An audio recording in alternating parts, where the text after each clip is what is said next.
What is up, Packers fans? Happy Monday. Welcome into an all-new episode of the Pack-A-Day Podcast. I'm your host, Andy Herman. You can follow me on Twitter at Andy Herman NFL. You can find the podcast at Pack-A-Day Podcast. I know that I said that Justice is going to start joining us on Thursdays. I just blatantly lied to you. He is here on a Monday, still working out all the logistics with some of the Thursday night football and stuff like that, but thrilled to be joined once again by Justis Mosqueda. You can find him on social media at JUMOSQ and, of course, at acmepackingcompany.com. Justice, how did your Sunday treat you, and how are you doing, my friend? Oh, man. Well, I woke up not great. Was at a wedding in Seattle. Did the hit the bottle a little hard, went out to a club, all sorts of stuff. Woke up this morning, was like, oh, overdid it. But felt a lot better when I was driving down I-5 back to Portland, and I got the text from you, and you're like, actually, do you want to record today? I was like, sure. Why not? Let's do Why it. not? So You know, got a sweat and a nap in between those two things, and feeling a whole lot better than when I woke up this morning. So two things you forgot. Number one, your Z-Biotics prebiotic right beforehand. And number two, afterwards, you forgot the hangover Luigi's pizza. There's a victory pizza. There's a perfect Sunday for football pizza. And there's also the hangover pizza as well. I think it works every single time. I usually have one and it's amazing. So yeah, that was your mistake on multiple fronts, Justice. But today I was definitely getting after the Luigi's pizza for a perfect football Sunday. I had the Supreme Ultra Thin Crust, and it was beyond delicious. The kids loved it. Make sure to check them out over at luigispizza.com and at Luigi's Pizza. And yes, great for hangovers as well. But just, we got a lot to get into. Want to ask you first and foremost, Packers Commander last week. We've obviously dissected it a little bit already. You guys have done a great job over at acmepackingcompany.com of reviewing everything. But as you've had a little bit of time to digest and marinate, especially after week 2 in the NFL, what's still kind of sticking with you from that game? I thought it was a really basic game from the offensive standpoint, from the Packers offensive standpoint, and what they were trying to do. If you don't necessarily have a trained eye for these things, like I think I tweeted out, I was like, the Packers ran so many YY formations, and then people were like, what the hell is that? But then like some of the coaches and stuff like that hopped into it. But if you sort of had a trained eye to it, is really, really obvious. So coming into this game, right, we know Jan Quinn basically wants to run two coverages. He wants to run cover 1. He wants to run cover 3. Both of them are kind of middle of the field closed coverages. So that means there's going to be that post safety in the middle of the field, and you figure out what happens everywhere else from there. But it's going to be pretty easy to identify that, if there's a post safety up there and they're not going to rotate into quarters or cover 2, right? They're going to run one of two coverages. And you basically just have to guess right whether it's going to be against man in cover 1 or if it's going to be zone in cover 3. Packers did a lot of things to get indicators on that stuff pre-snap. So, like you probably noticed, they played a lot, not more than the Lions game, but both of these games, they've played more 1 or 2 wide receiver sets than they've played 3 receiver sets at this point. Right. So this is a team that at this point, their identity through 2 games is 2 tight ends are on the field. That should kind of be your baseline if you're an opposing defense. Right. The YY stuff that I was talking about, it's when you have 2 tight ends on one side and you put the receivers opposite of them. Right. So what does that do? Let's say you are playing man coverage, right? And you're doing covering the wide receivers. I want the linebackers and safeties on the tight ends and running backs, right? Well, now they're on the opposite sides of the field. You got to decide pre-snap whether you're going to, they call it corner over, right? If both of the corners are on one side, right, and you're in a, the offense is playing 2 tight end sets, so you don't have a nickel on the field, right? Right. You just have the 5 defensive backs. How do you want to handle that? And then if you're not going to corner over, that's a linebacker on a slot receiver. And in the Packers case, that's like Matthew Golden or Dontavian Wicks, right? Those guys are pretty fast. If you want to just corner over every time and not zone it off, right? Because zoning it off would be having a corner to the tight end side, right? Yep. But if you want, you could do things where you can make it look like it's going to be man, and then you play zone out of it. That's fine. Who's playing the deep third to the tight end side, right? That could be a safety. That could Yep. be a drop down safety. That could be a linebacker playing the deep third. Do you want to play those games with Luke Musgrave and Tucker Kraft and all that stuff? So, that was kind of the world the Packers were living in. I think here, let me pull this up because I wrote all this up in the because I'm doing detailed snap counts now too, because like I can get the snap counts, but honest to God, I look at the snap counts and I don't get that much from them because it doesn't tell me how these guys are actually being used other than what their position is on Packers.com, right? Yep. There's a bunch of weird things. Like I'm excluding a bunch of numbers from like kneel downs and things like that, where I'm like, last week Savion Williams actually played one play, even though it showed up as like 3. Emmanuel Wilson was kind of in the same spot, all that stuff. So I'm writing up the detailed snap counts and like what actually matters, how the rotations are working, all that stuff after games. The Packers last week used YY and trade nub sets. So those are just tight ends on the same side of the field. That's all you need to know, right? In week 1, they were at 25 or 24% of their 12 personnel. So that's one back, two receivers, 2 tight ends. That jumped up to 58%. So we're talking well over double their percentages out of 12. And that's about, we just talked about this, right? Like that's they're in this game, they played 3 receiver sets like about half the time. It was a little under half. But yeah, man, that's what they were trying to do. And then when they weren't doing that and they were getting into 11 and stuff like that, it was like the Tucker Kraft play and stuff where they're like, hey, Bobby Wagner, that guy can't run like you guys think he can run. He can't cover the seam like he used to. We're going to throw it over his head. I think that was against a cover 3 look too. Because he had to take the hook and no one helped him with that window at all because you have a deep safety in the middle of the field and that guy's kind of you're playing monkey in the middle a little bit, right? Where you're trying to cover 2 vertical routes going down the seams. So yeah, I mean that's kind of the big thing to me. Matt's had a lot of success against Dan Quinn. A lot of success. Covered a lot of those numbers already. I think still it's like 11 yards per pass. The 4 times it's 12 touchdowns, 0 interceptions. It's 3 wins. It's like 75% completion percentage or something like that. Thorough ass whoopings every time LaFleur plays Quinn's defense, and I don't see that changing anytime soon. That's a real good matchup for him. No, we need more Dan Quinn style defenses to go against the remainder of the season and playoffs. That would be very nice. He absolutely owns him, which is crazy. Obviously, Quinn was somebody that's worked very closely with Matt LaFleur in the past. And Matt apparently picked up on some things because he has been well ahead of him since day one in the NFL. It's been fun to watch. Certainly that Cowboys game in the playoffs is the one that immediately comes to mind as well. Did you think what they did offensively, A, worked, and B, should it have worked even better? Meaning like it felt like there was opportunities out there that maybe they could have hit on that they were maybe just a little bit off on. To me, it felt like there was maybe still some meat on that bone offensively. Yeah, for sure. I mean, like Matthew Golden almost caught 2 explosives that they were just a little bit off on and things. So yeah, for sure. I think it works. I wouldn't like, I don't know.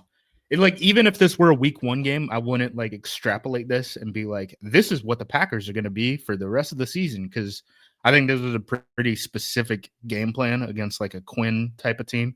Again, I can't stress enough how obvious the Commanders' defense is from like a coverage standpoint. And we kind of talked about this leading up to the game, right? Where I'm like, these Quinn teams, they get the shot in the arm year one, right? Because it's the whole culture thing. But then teams, are basically like, okay, what are your like two gimmicks that you guys do? Because you guys do like two gimmicks, and then otherwise, will just tell us what you're doing pre-snap, and we can just kind of pick you apart if we're good enough operating on offense.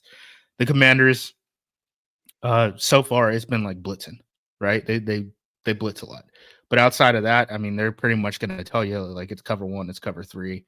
They're not going to hide it very often. I think really outside of Gus Bradley, who's out of a job now, but like I don't know how many teams he called defenses for, like four. 3 or 4, yeah. Outside of Gus, I think these defenses are the easiest ones to just kind of identify pre-snap, or you can formation them and stuff like that. So I don't know how many more times we're gonna see the Y rate at north of 50 when they're at 12 personnel. But it definitely happened this week, and it was super duper obvious. I mean, sometimes these coaching matchups matter.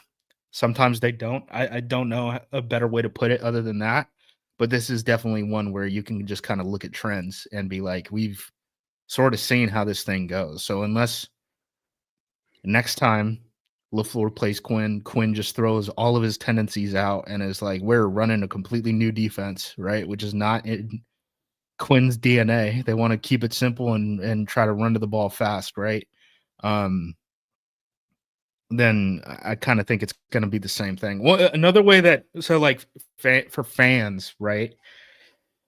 Another way you guys can kind of see this stuff, like they got into those looks a lot with motion. So like all those plays where, Dontavian Wicks is motioning at the snap, and they snap the ball like right as he's underneath the other receiver, and he's kind of doing the Miami thing, right, where Yeah. he's coming from the other side of the formation. He's going to be number one, but he's getting a full head of steam with all the speed and stuff like that. That's how the Packers were kind of getting into those looks, and you saw that immediately from the first drive and all that stuff. I do think that from like a snap count, like personnel perspective and stuff, this game kind of gave us some interesting information, because they played a lot of looks with only two receivers on the field, but there was a slot, right?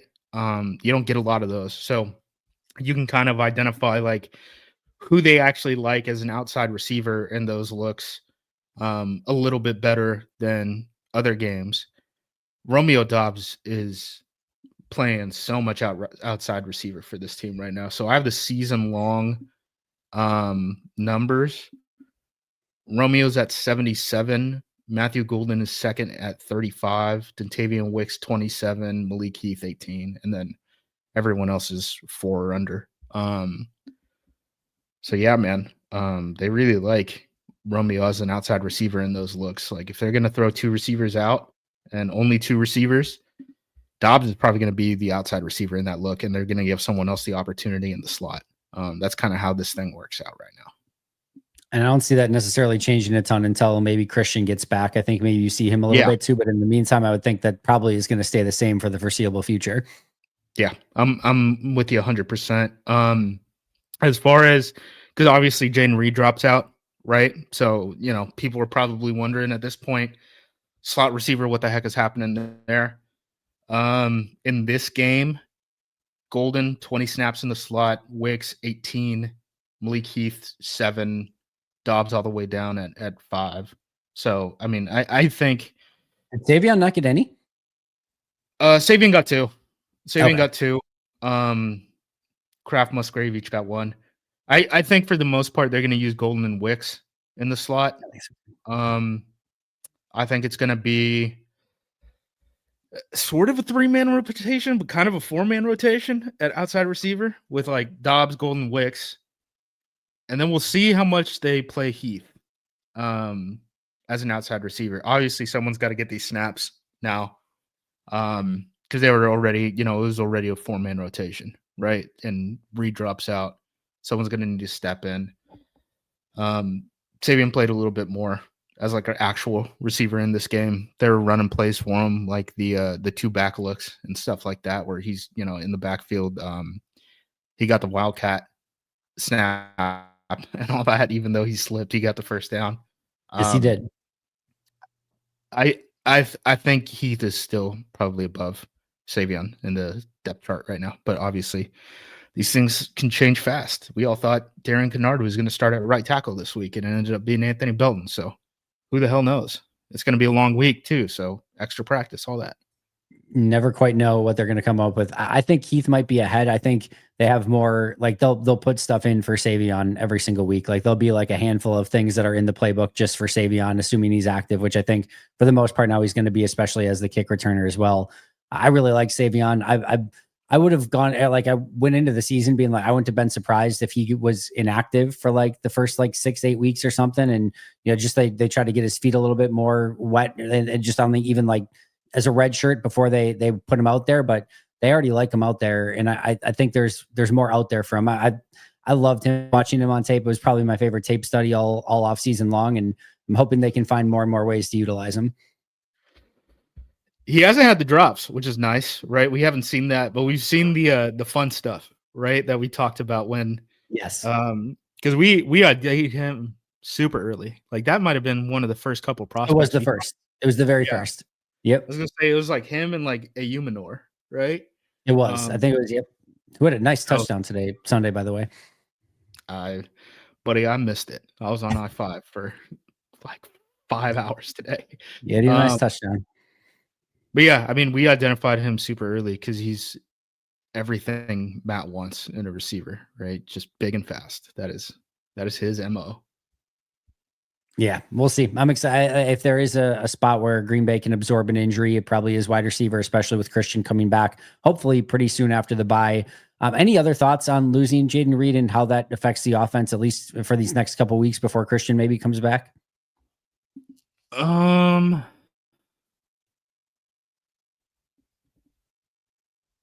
I mean, we haven't really seen the Matthew Golden play yet, right? Like the big home run ball. It's got to be coming soon.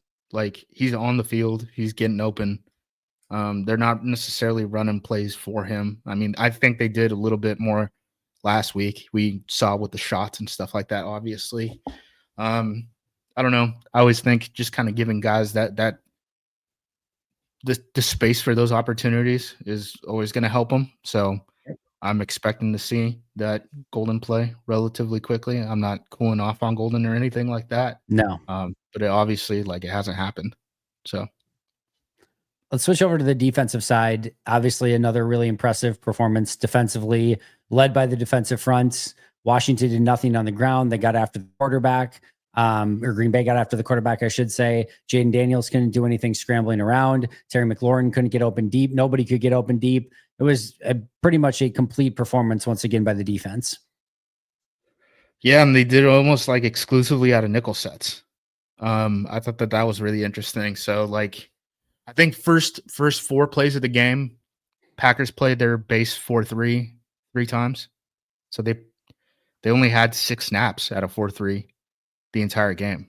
So they played half of their snaps in their base in the first four plays. And then from there, it was just the nickel and it was the cheetah. And they played the cheetah package. They got 15 snaps of that this week. They had 8 of them last week. So we doubled up. They're getting out of it. Like last week, it was only like obvious passing situations and like the sort of the end of the Detroit game where they were basically in 2-minute mode the entire time.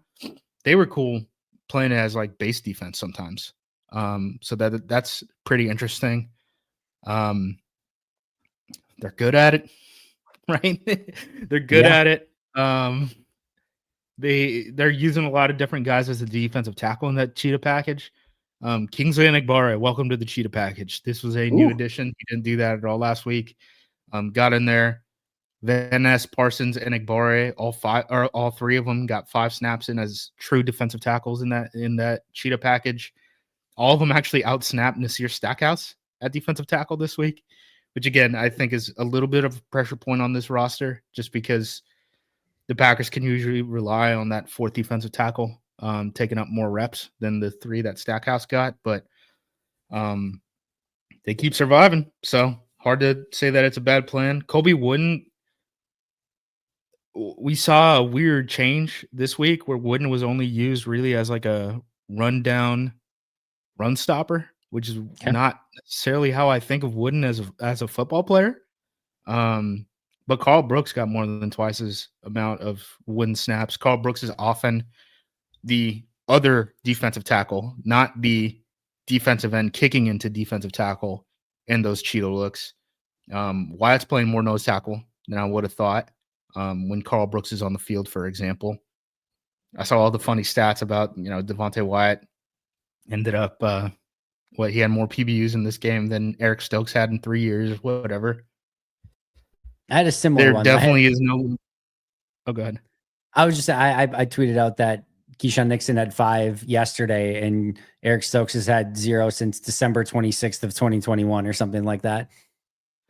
Yeah. Defensive end rotation. I don't think there's a limiter on Micah Parsons at this point. I have him down with one less snap at a true DN spot than Rashawn Gary. That's a full workload, Yep. In my mind. Baron Sorrell, good for you. He didn't get on the field until the very end of the game. Didn't play on special teams. I think they're going to slow play him into that. I think this was just kind of sort of like a soft launch of Baron Sorrell back onto the roster, coming off of the knee injury. I think he's going to help on teams down the line. He got in 8 snaps defensively, again, mostly at the end of the game. First drive, got in on a sack. That's in the stat sheet. Pretty good for a rookie. Yep. I think they ended up giving up a touchdown on that drive, but not that bad. No. Linebacker, nothing crazy. McDuffie got in for 1 cheetah snap where he was blitzing. Okay. Outside of that, it was the Walker and Cooper show. That was the one snap that Edgerrin Cooper was taken off the field for defensively. Quay played every single snap. We didn't see the swap for McDuffie and Tyron Hopper like we thought was a potential thing, but based off the end of that Detroit game. Cornerback, I think we all saw it. Valentine and Hobbs traded off drives, right? Hobbs got in the slot a couple times. I don't know if they caught that on the broadcast or like talked about that on the broadcast. Almost exclusively in the cheetah looks. So at minimum, this is the Packers saying, at least in certain situations, right? Hobbs's pass coverage ability warrants Bullard being benched, right? The combination of Valentine being able to play outside and Hobbs playing in the slot, they'd rather have some of those looks. And then Evan Williams, 100% of the snaps at safety, even though Bullard week 1 outsnapped him 12-5 in like the 4-3 looks. So that seems a little bit more settled again. Those are my thoughts on defensive side. Really, I've been paying attention to personnel because again, just ass whooping. Jaden Daniels, it never looked that entire game like when he's scrambling, he can never see the second rusher. Like the guy who gets free, he's like, I got to beat that guy. And then he's just focused on that guy and will run into a brick wall of another defender without any idea that guy's coming, right? So that kind of worked in the Packers' favor. Obviously, Halfley defenses have done really well against mobile quarterbacks in the past. It wasn't something I was super worried about. So hopefully we can keep that moving forward because I've seen so many of these like Dom Capers and Mike Pettin defenses just get absolutely destroyed by running quarterbacks. And now it seems like, we can hit these guys. So did it feel to you? It felt to me like they were a little bit more aggressive going after Daniels than they were with Hurts and even some of the other mobile quarterbacks that they faced a year ago. I asked Matt LaFleur about that in the post-game presser, and he didn't want to dive too much into it, understandably so, because it felt like more of like a philosophical / scheme sort of question. But it did definitely feel like it was even interesting because Halfley talked about it the week before of like that they didn't just want to basically mush rush, keep him in the pocket, etc. They felt like they needed to come after him more. And it felt like it was definitely something that was on top of mind for them. Yeah, for sure. I think Yeah, there was never a situation like when they played Hurts. He had that red zone touchdown where he held the ball for forever A and million seconds. 7 seconds or something. It was like I talked to someone at Next Gen Stats for that game, um, and they said it was like the second longest the quarterback has ever held onto the ball in the pocket on a touchdown, and they'd been tracking it since I think like 2019 or something like that when Jeez. they had the player chips. Definitely nothing like that in this game. They weren't scared of the potential of Jaden Daniels. We Yeah. talked about I think we talked about this. The Giants game. Did we talk about Commanders Giants at all? Just a little bit, talking about how they wanted to make him roll left, but he kept rolling right. Something to Well, that the extent. the Maybe. big thing in the Giants game was like he got to play against man coverage for like 2 drives, and he looked Got it. really good playing against man coverage for those 2 drives, but Packers don't do that, and they're not going to turn their back to the ball, right? And you're going to have to read out this defense, and you're going to have to find whatever you got underneath. I think the points that everyone makes about the underneath coverage defenders and the fact that they're able to jump on balls because stuff is coming out so much quicker because of the pass rush and stuff. Like, yeah, I mean, it's all tied together. Um, Remember that next time the nerds say coverage matters more than pass rush, right? We're seeing how big of a difference a pass rusher can make in, coverage wise and all that stuff. I've made this point a million times and no one believes me, but those Legion of Boom teams, like, I understand that they had maybe 3 Hall of Famers in the secondary and another one at linebacker, but that pass rush was always super underrated, man. Like Michael Yep. Bennett, Cliff Averill, Bruce Irvin, the list can go on, but like I don't think that they can do that without those guys up front getting after quarterbacks. And I think that's probably one of the things that has hurt guys like Quinn down the line, where they're just like, yeah, we just give me the big old long cornerback. We'll figure it out with this scheme. And it's like when you don't have the pass rushers, it doesn't matter. Like we Yep. saw it in Atlanta, all that stuff. So yeah. What's up, friends? Let's get our sleeper picks in for the week. We're going to be doing Monday Night Football. Remember, there are 2 games this upcoming Monday. We've got the Raiders and the Chargers and the Buccaneers and the Texans. Should be fun football, but it's even more fun when you're utilizing sleeper. I feel really good about my picks today. What we're going to be doing is going with Will Anderson, more than a half sack. Listen, Baker Mayfield likes to do a little bit of dancing in the pocket. He likes to buy himself some time, and Will Anderson is one of the more explosive, dynamic pass rushers. I like more than a half sack for Will Anderson. Speaking of Baker Mayfield, I think the Texans defense is going to be up to the task in this one. I really like Baker. I really like that Tampa Bay offense, but I think Houston holds them in check. Baker Mayfield under 1.5 passing touchdowns. And then last but not least, Omarion Hampton versus the Raiders. This is the battle of the 2 premier rookie running backs. I think Omarion Hampton is the one that has a big day. More than 56.5 rushing yards for Omarion Hampton. That's what we're going with. Will Anderson, more than a half sack. Baker Mayfield, fewer than 1.5 touchdowns. And Omarion Hampton, more than 56.5 rushing yards. It's always more fun when you're utilizing sleeper. So what are you waiting for? Utilize code PACKADAY to get a 100% match up to $100. You're going to want to use that code. Again, PACKADAY. Terms and conditions apply. Make sure you're checking out terms of use over on Sleeper. They're operational in over 25 states, and the link is in the description below. Again, make sure to utilize that code PACKADAY. What are you waiting for? Get after it right now. Yeah, it's really impressive again from Jeff Hafley and this defense, what they've been able to do. And again, I was very impressed that they were able to come after Jaden Daniels and not allow some of those gaping. I mean, he couldn't scramble at all. I talked about this last week, but it just felt like no matter what Washington tried to do, they couldn't run the ball. They couldn't throw deep. He couldn't scramble. They threw a little bit like short and intermediate, but they were all over everything. I don't know what you do. I honestly, I think you probably just have to stay committed to running the football and hope at some point that it gets going where you can lean on that a little bit more. But if you in 2 games now against especially a really good running attack in Detroit, and then one that is I think good plus buoyed by what Jane Daniels can usually do on the ground, combined under 100 yards in 2 games so far. If you just can't get that running game going, it's going to make for a very long day against this Packers defense. I agree, man. I think and one of the weird things too is like Washington is such a screen heavy team and they do all this hurry up stuff and all that. Like I know people will be like, Well, Cliff's not running an air raid. That's not his DNA. And it's like, okay, well, they try to come into this game and use like 2 tight end sets for like one drive. And then we're like, we got to get the hell out of this. So, like, I don't know. His answer is always spread things out when things are going wrong, right? Yep. I do think, again,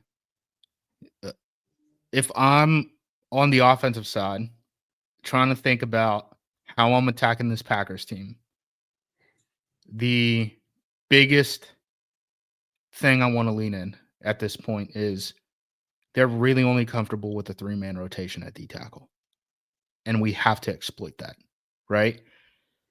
Detroit just wasn't able, like, I think Detroit was on along the right lines of how you got to do it. The problem is their interior offensive line stunk in week 1. They weren't communicating well, couldn't run the ball, tried screen game a little bit, were getting tackled, tried quick game when they were behind the sticks. Those guys got tackled. I think that's probably the best game plan. You just got to hope a couple of these pop and you get some first downs down the line. Detroit wasn't able to do that. Someone at some point will probably be a little bit more comfortable, living in that world than they were in week 1. So I think that's the way to beat this Packers defense. But, teams kind of tried, especially if the Packers are going to get points on the board pretty early. You get out of that script quick. You get out of that script real quick. So I don't think the Browns are doing it this week. I'll tell you that. I don't think they have the firepower to really get, all these yak yards and stuff like that offensively. Maybe it comes down the line, but I don't see it right now. Dallas's interior in week 4 will be a little bit more of an interesting one. They've obviously Tyler points. Smith Put up 40, right? So what's that? And they could put up points too, right? They just put up like 40. But their defense can't stop anyone either. They are signing Jadeveon Clowney apparently, so we'll see if that helps them in any way, shape, or form. But yeah, that has the potential to be on the interior. Obviously, they got Booker in the first round this year, Cooper Beebe in the second round last year. That can be a formidable interior. So that would be one at least coming up where they might get tested a little bit more. So that'll be an interesting one. I still wonder if like they need to use Stackhouse more, if they maybe feel more comfortable doing it than we know, just because they haven't had to do it. It seems like maybe not, but who knows? Maybe they feel a lot more comfortable with that if it actually gets to that point. Or maybe just the linebackers too are good enough to clog everything up or to stop some of those runs for 5-6 yards so that they don't turn into 12, 15, 20 yarders, that it ends up being okay in the end. I don't know. But either way, so far it's worked really freaking well.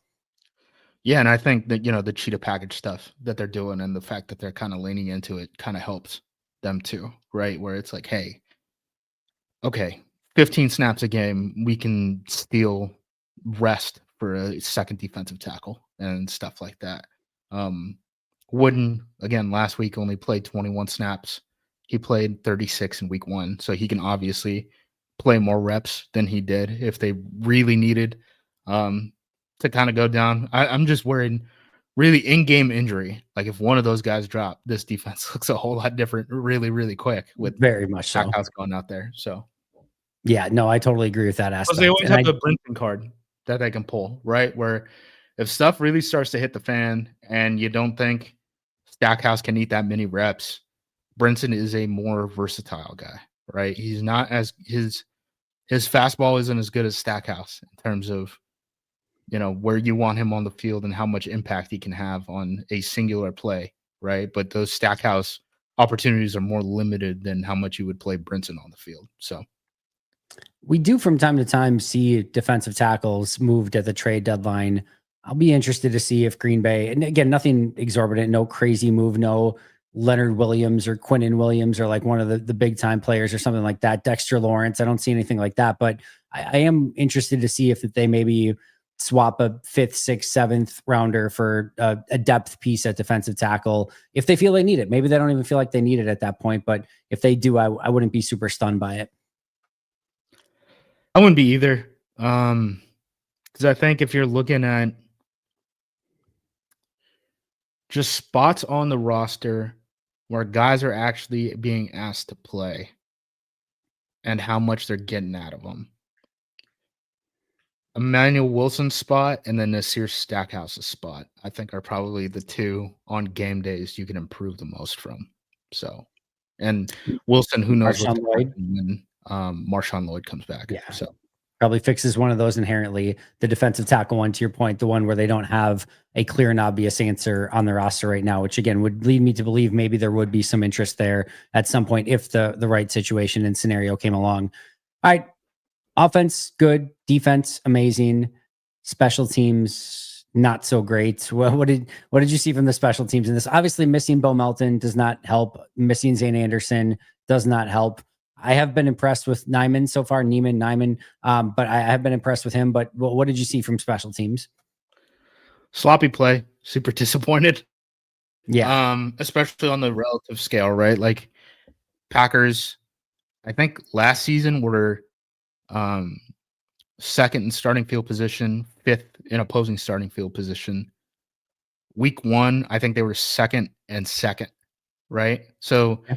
the issue has never really been the coverage units, the blocking units, all that stuff.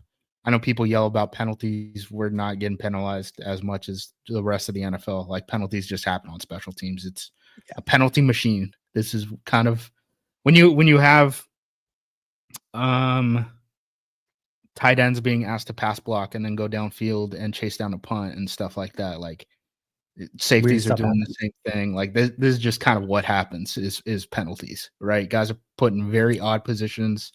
There's only 48 man rosters, all that stuff. This was for sure sloppy. They could have done so much better from a technique standpoint, like bunch of holding calls. It's got to get better.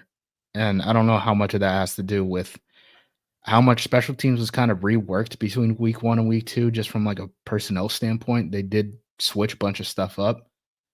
Some of it had to because of like the Melton injury and things like that. And you have Kamal Haddon out there. I know, Haddon ended up having a penalty in this game. So like that's one byproduct of Yep. that, right? Haddon is basically on this team right now, as far as I understand it, the way that they're rotating him in to be a vice guy on punt return. Like that's why he's out here. Um, Obviously, they're switching out their punt returner like on a drive-by-drive basis at this point. I don't think they're settled in on that at all. Who is it? Golden had the one that was like backed up, right? That he messed Yep. up on. Yeah, they do So let bounce. yeah, like you can get a whole lot better. And the good news is there's a 10-day turnaround on this next game instead of the 3 or 4-day, whatever it was, between Sunday and Thursday. So I don't know if Do you think you saw the Bisaccia presser this week. I did not see it actually. Pretty I watched funny. the other two. I did not watch the He I Bisaccia. mean, he got in and he just like because I think he's a stern guy. Like I don't know how to explain Rich. Like the reason players like him is because he's kind of a straight shooter, right? But he'll respect you. Yep. He got in that presser and it was immediately like, let's go. Like, I gotta get the hell out of here. Like so I think he was a little bit stressed in terms of the timing of Thursday night football and all that stuff. Um so we'll see what Rich's got kids in happens. the car. He's got to Yeah. get the heck out of there Yeah, I mean, special teams coordinator, you're just putting out fires for constantly, sure. right? Like every injury and how that impacts the 48, and now it's like, okay, I got to get this guy ready, and then what if he can go but can't go, and what if he can go but that guy can't? So I have to use this guy. Like it's a bunch of weird stuff. They got to get better. There's no doubt about it. Probably one of the worst special teams performances, I think, in Bisaccia's time. In general, I think he's good. In general, I think he's been made the butt of way too many jokes. Obviously, the kicker thing took a while to settle in.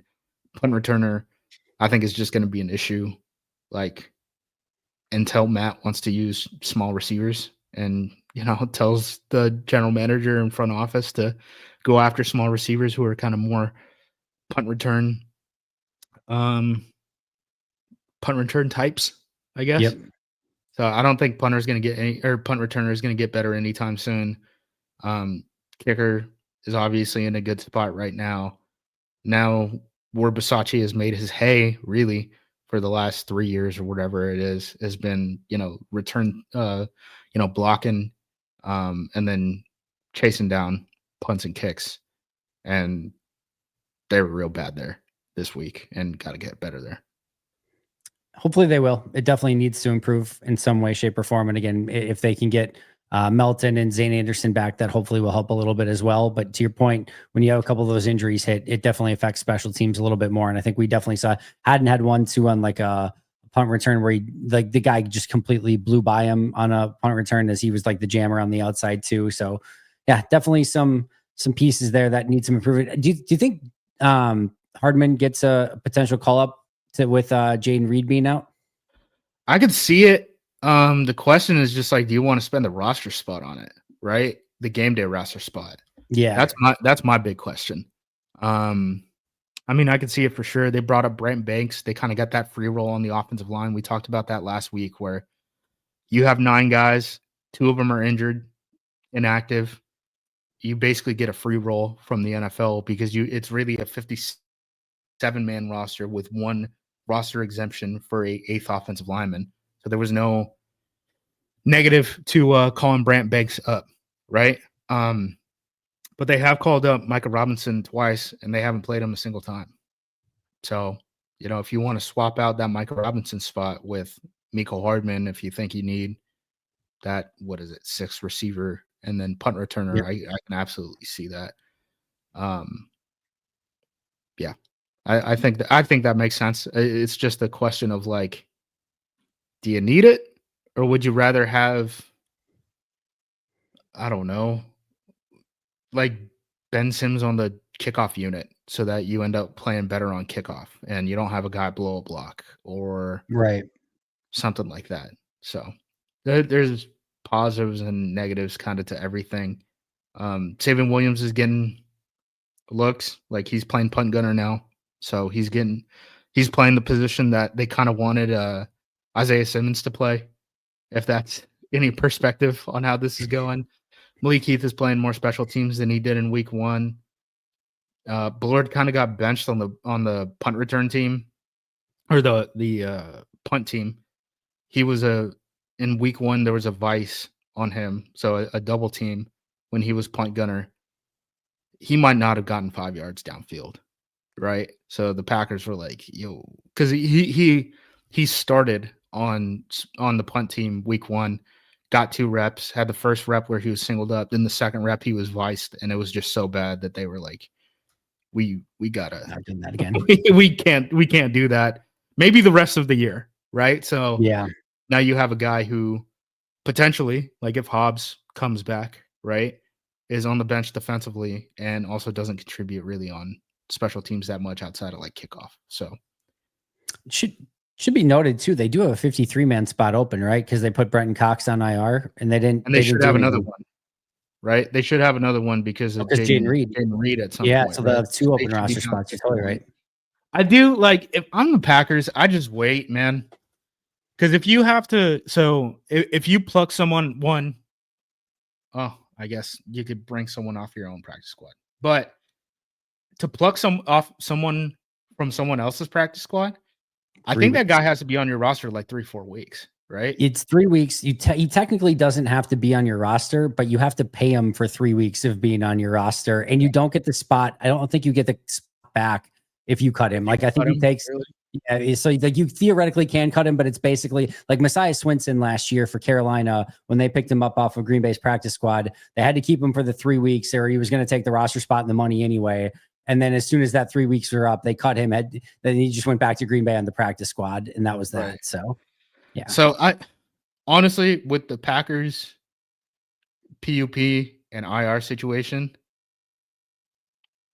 I don't think you need to add anyone to the 53. I think you could keep it at 51 and then just use those last 2 spots to, bring guys off the PUP list or IR or whatever, like Marshawn Lloyd and Christian Watson, right? Say it as simple as that.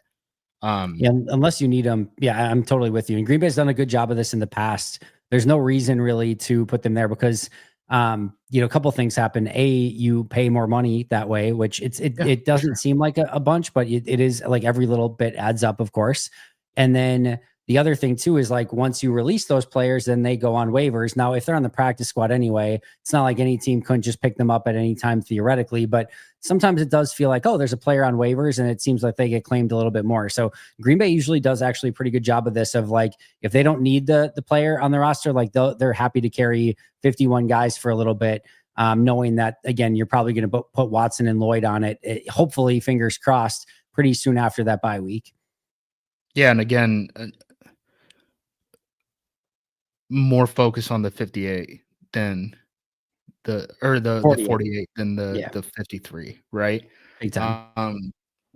With the new injuries that the Packers have, the only addition I could really see them doing is calling Mecole up, right? With the new injuries, because and you don't you need want the a sixth receiver, spot. I get that, and you don't need the 53 spot, right? You can just for 2 weeks activate him off the practice squad as you're using 2 of those, and you're still good there, right? And then as quickly as the season is moving, you're going to blink and you're going to be like, oh, we hit the bye week. Oh, Christian Watson and Marshawn Lloyd are eligible to come up. Like this will happen quick. I'm not too worried about it. I don't think that they're going to make any sort of crazy movement with those 2 open roster spots. So that being said, as everyone's listening to this, Christian Wilkins is already a Green Bay Packer, and they've signed somebody else off of somebody else's practice squad and everything else. But no, I'm right there with you. I don't expect anything crazy either. Two interesting contract things as we kind of look forward here. The first one was the Christian Watson one that's already done. What just thoughts on that one in general? Good. Thumbs up. Think it was the right number at the right time. I wrote that up. Let me pull up the exact comparisons, because like the weird thing about the contract, and this is going to be hard for people to kind of stomach right now. There's basically like no second contract players at receiver who make between like $20 and $5 million per year, which is a pretty big gulf, right? Yep. Here are all of the players who are 28 or younger. So I just did that as like the second contract stuff, right? On non-rookie deals who are making between 5 and 20. Jerry Jeudy, Khalil Shakir. So Jerry Jeudy, who was traded for a day 3 pick last year, midseason. Khalil Shakir, who is a 3rd receiver for Buffalo. Rashad Bateman, Tutu Atwell, who is basically a non-offensive contributor when he hit the market last offseason. Diami Brown, he's another wide receiver 3, and Josh Palmer. That's it, right? Yep. So in general, if you want to keep a receiver around, it's going to cost you 20, right? Minimum. And Watson got the 13.25. It's a lot of weird stuff because there's so much like incentives based and like per game roster bonus stuff in there. I know people want to know like the cap hits and stuff like that. We're not going to really know this until the end of the year because of the way that the NFL calculates this stuff, right? So in 2026, what is going to be counted as likely to be earned for Christian Watson will be based off of his 2025 production. Okay. Yep. So how many games he plays in 2025? I don't think we have the exact details on the incentives, and I assume they're all production based because availability is already addressed with the per game roster bonuses.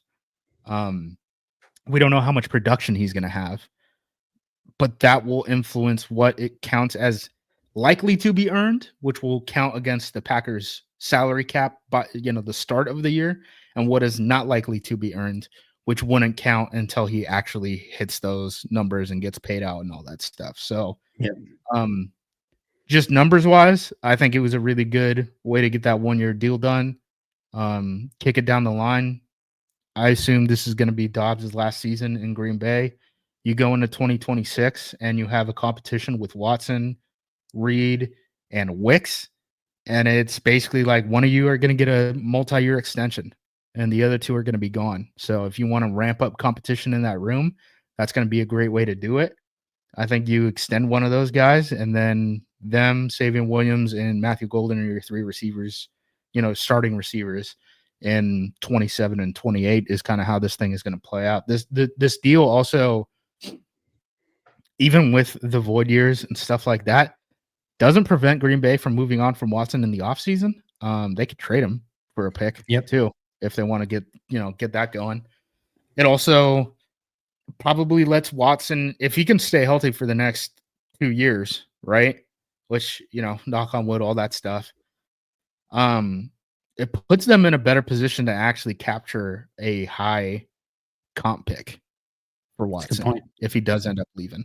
So I think it, like, even though you pay him and, maybe he walks away in 2027 in free agency, like, there's still real benefits that you get from this deal. I'm kind of surprised Christian signed it. It's really good for the team, but I also understand that, his career net worth just more than doubled, and he's a guy with injury questions, and you want to make sure that you sign something to, show for what you've done in the NFL and things like that if this doesn't pan out right. So there's risk on both sides. I think Christian assumed more of it though by signing at a number so low. I think if he can stay healthy for the next 2 years, he'll probably get something close to that Jameson Williams money, which is like 28. And that's just the reality of the NFL, baby. That's where we're at. Salary cap is going up $25 million a year.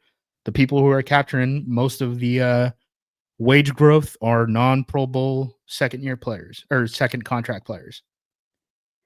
Yeah, I think for Watson, I mean, it's basically just like an insurance policy, right? Like if all of a sudden he would have another injury this year or like re-injure the ACL or something, all right, he now a bunch of money anyway by doing this deal.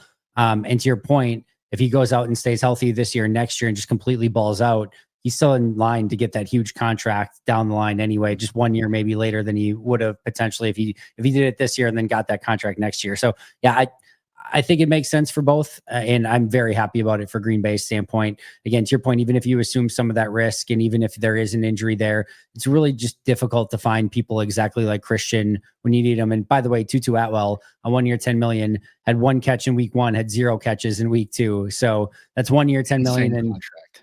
It's a ridiculous contract. So yeah, I don't know what they were doing there.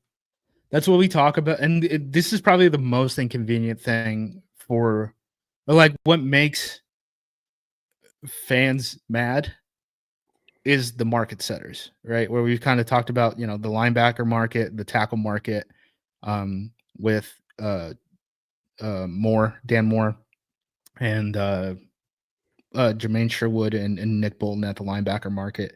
At the wide receiver market, it's Tutu, where it's like, if you think this guy is going to breathe in the huddle on a second contract at the receiver position, right? Like almost no production, but he will just like physically be out there. Now everyone is going to ask for 10. 1 year, 10. Yeah.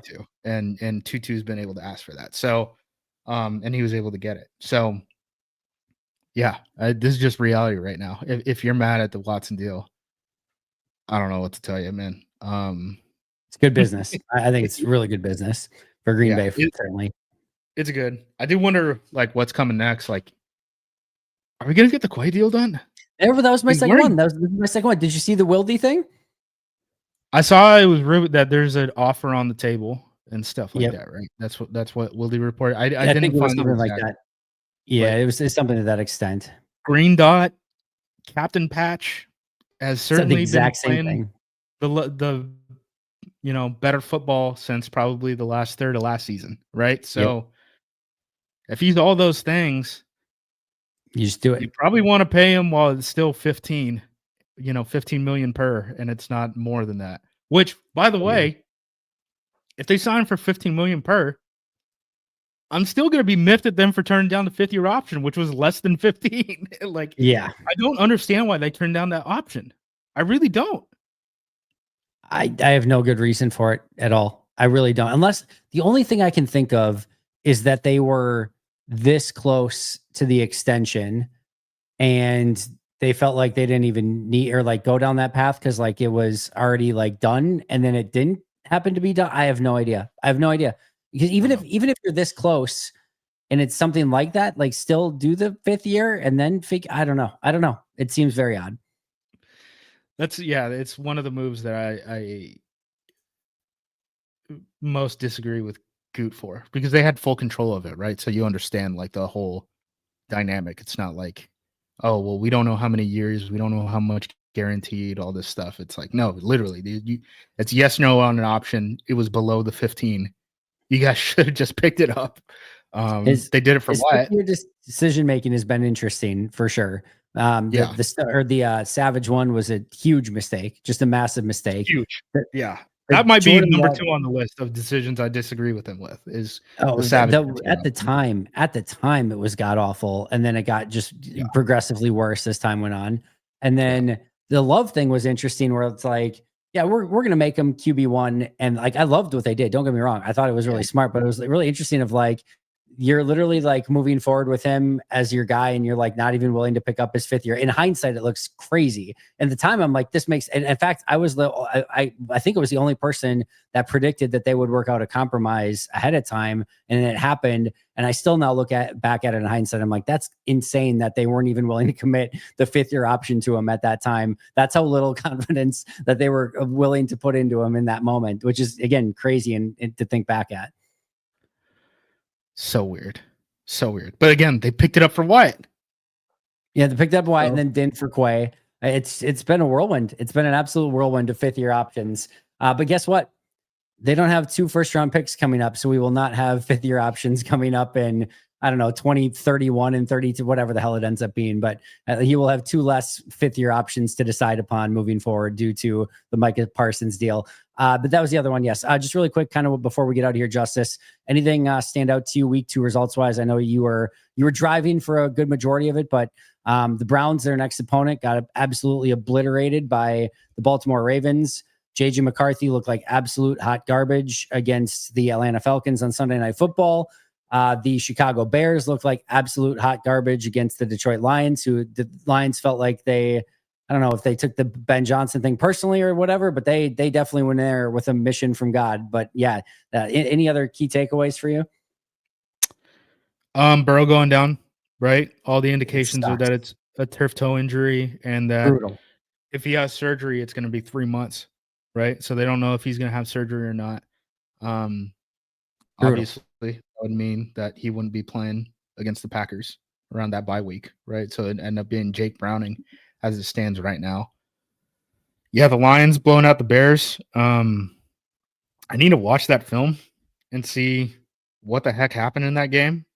Um, I'm not surprised that if the Lions got better on the interior offensive line. I mentioned that after week 1 that when we play them in Thanksgiving, I think they're going to be better, at least in that aspect.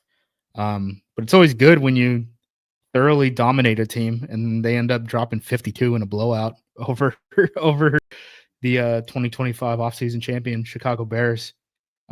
Cowboys scored a lot of points. Interested in watching that film too, because I know that one's coming around the corner. Giants just kind of stink. I have exposure to that because I watched the Commanders game against the Giants. Don't think that that's a very good football team. Wondering how the hell Russell Wilson got 450 yards on that Cowboys defense. Did you see the throw he made at the end? The arm punt? Yeah. I caught the arm punt because I had red zone going on a little bit in the car. Just went full Favre against, what was it, the Eagles? Just arm punt at the end. Just brutal. I saw that, but that was really the only thing. I saw that, and then like the Aubrey kick. I think we were at a gas station. I was pumping gas or something like that, so I pulled my phone up. Because I was in Washington and don't have to do that in Oregon. That's really, Browns got steamrolled.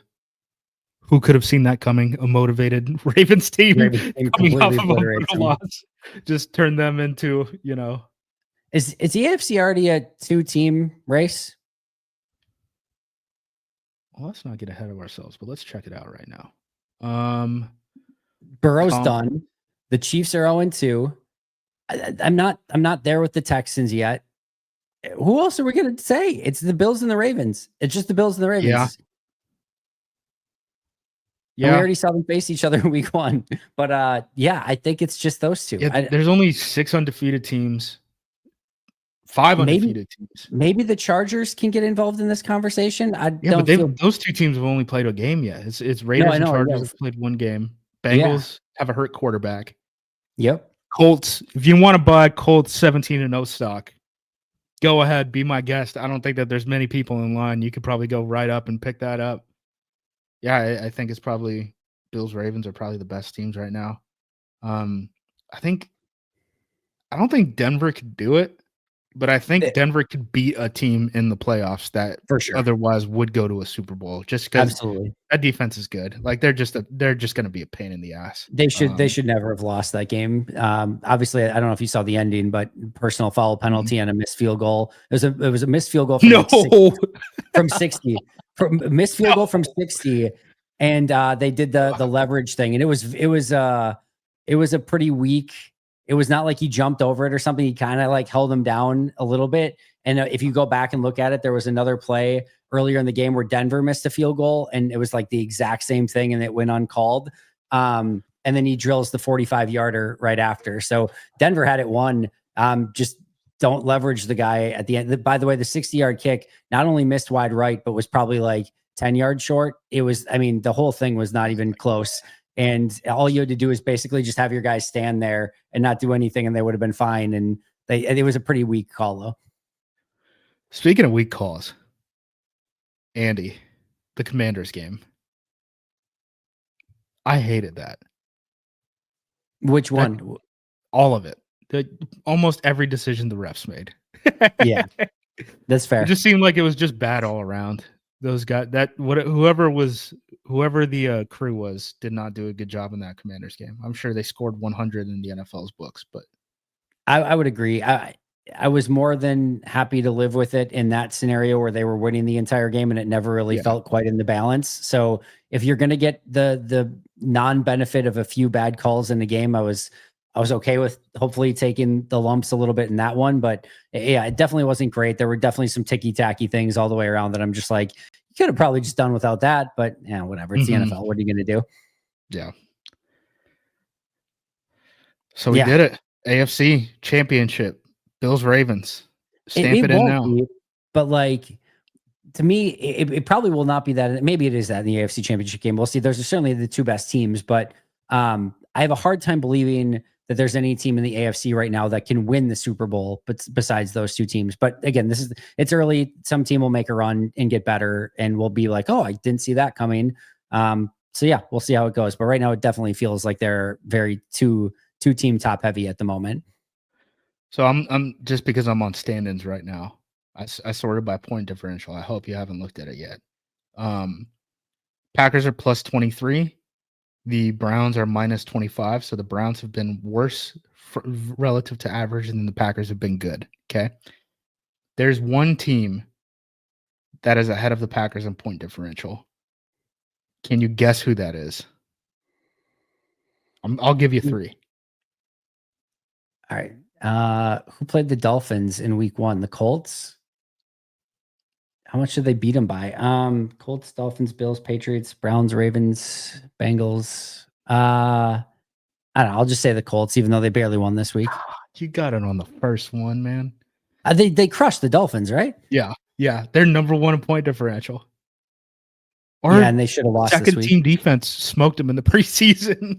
You know what that reminds me of, Justice? I'm about to be 0-2 in my fantasy league, despite leading the league in points. That's legitimately probably going to happen this week. 0-2? 0 How 2 does that despite even happen? I finished third in points in week 1 and lost to the person who had the second most points. Oh, And I'm going to finish second in my league in points this week and finish to the person who had first in points. There's it's still a chance. I need Lad McConkey to do very poorly on Monday Night Football, but I'm going to lose to both Dusty Evely and Maggie Loney in back-to-back weeks. And despite me again leading the league in points, if this happens, being 0-2, it's a nightmare. so fantasy corner here. My girlfriend does not watch football. It's not Yeah. not in her DNA at all. Yeah. Parents, big golf fans. Parents went to UNC and Cal. Not historically known for their fervorous support of football teams, right? She joined the office's fantasy football league. I tried to help her. Andy, I got Christian Watson, George Kittle, Jaden Reed. She's furious with me right now. She cannot believe So the relationship ends on. Yeah, I might get put on the injury report too if like a couple more of these guys end up getting hurt. So it's not looking great for your boy. She doesn't know anything about football, but she wants to win, and that's really put me in a tough spot. Not great at all. Well, hopefully there's a bounce back. Once Christian Watson comes back, you should be golden from there on out, hopefully. Really quick, just one quick thought. Packers, Browns. What's your first thing that you're kind of thinking of when you think of that game, other than you just get after Joe Flacco like no other? Yeah, I mean, I know that they're like, yes, Joe Flacco will be starting in week 3. I'm still leaving room in my heart for Joe Flacco to be benched mid-game in week 3. Browns have done a really good job at stopping the run this year, so I'm going to be interested in checking that out. Outside of that, going to be honest, I know you don't look forward in weeks in the NFL, any given Sunday, all that stuff, yada, yada, yada. Would be very surprised if the Browns beat the Packers. I thought the Commanders matchup was really good for the Packers from just like a styles makes fights standpoint. I don't think the Browns are a good football team. I don't think they're going to be winning a lot of games in the NFL. Unless the Packers are caught with their pants down or, throw a bunch of weird interceptions or have a bunch of weird fumbles and can't get anything done in the red zone. Like, you would have to see them really fumble this thing in situational football and protecting the football to lose this one. So I almost wonder, like, it's crazy that the Packers are potentially this defense now, but if they would want to go to Dylan Gabriel, but we're like, we're not going to put him against that defense in his first, like, seriously, like, it feels very weird. It feels very weird being the defense. It's like, yeah, we don't want to have our rookie quarterback in his first game have to go against that defense. I think Green Bay might have that defense for like the first time in my lifetime, or at least maybe since, some of the Super Bowl era defenses. But I was going to say Dom did it a little bit. Like Dom's record against like guys that he played the first time quarterbacks. He smoked guys the first time around, but after that, you kind of get a beat on him. Yeah, so we'll see. It'll be interesting. It wouldn't shock me if we saw another quarterback in that game, but yeah, definitely looks like Flacco is going to be the starter. Hopefully, fingers crossed, Green Bay takes care of business in their first road game of the season. Justis, you are incredible. I know JUMOSQ on social media, acmepackingcompany.com. Anything else you want to plug on your way out? No, join the comment section, APC. Come chit chat with us. Lots of jokes being thrown around during these live games and stuff like that. I went in there when I saw the horrendous start for the Atlanta Falcons on that first drive on Sunday Night Football. 3 times they couldn't get the snap off when they were in opponent's side of the field. I could not believe it, and they ended up winning that football game decisively. The Vikings are really bad, and the Bears lost to them in week 1. That just goes to show you where Chicago's at right now. Hey, man, JJ McCarthy, NFC Player of the Week. All he does is win, man. All he does is win, except for this past game, but ignore that one. He won so much at high school, in a high school that recruits players and plays games out of state almost exclusively. Like, that matters. Apparently it doesn't when it comes to winning games in the NFL, but we'll see. Rough game for JJ McCarthy, that's to say the least. Go follow him at JUMOSQ, and again, acmepackingcompany.com. The whole team over there does such an incredible job. It's an all-star lineup. You're going to want to check that out every single day. You can find me at Andy Herman NFL, and of course, in the podcast at Pack-A-Day Podcast. That's going to do it for Justis and I today. But until next time, and as always, go Pack Go.